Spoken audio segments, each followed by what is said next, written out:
โดนอีก2 เต็บตัวนี้ก็บ่ธรรมดาน้องเอ้ยนะตัวนี้ก็อู้ยบักใหญ่ตัวนี้ก็ได้คุณนะ2 ตัวนี้ก็จบแล้วมานี่ไอ้โอ้คุณนะอุ้ยมินหนึ่งเลย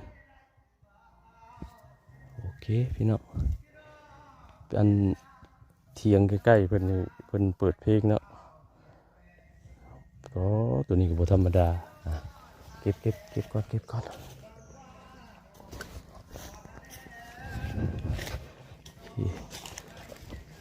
เสียน้ำไว้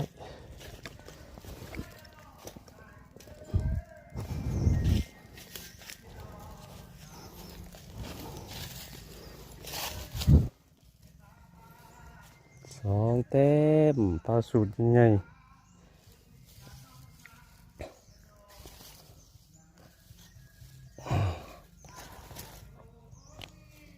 ปลาสูตร2 เต็มยังไงคุ้มค่ากับการที่ออกมาปลาได้ทั้งธรรมชาติได้ทั้งปลากินได้เพื่อความสบายใจ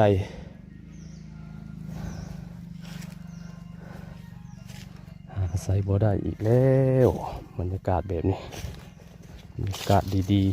ๆอยู่หากินแบบนี้นี่จังหน่อย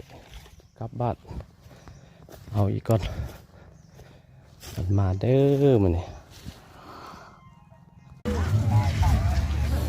งานบุญเจเป่า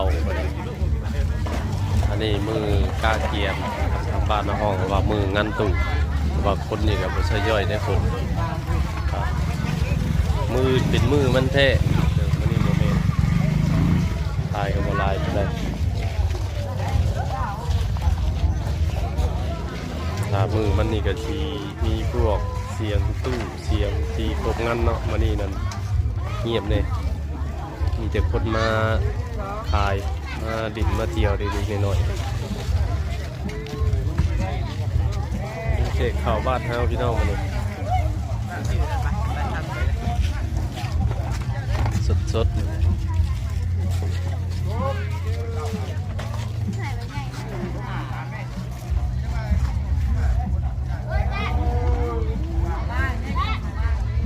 อยู่กลางบ้านเลยสิ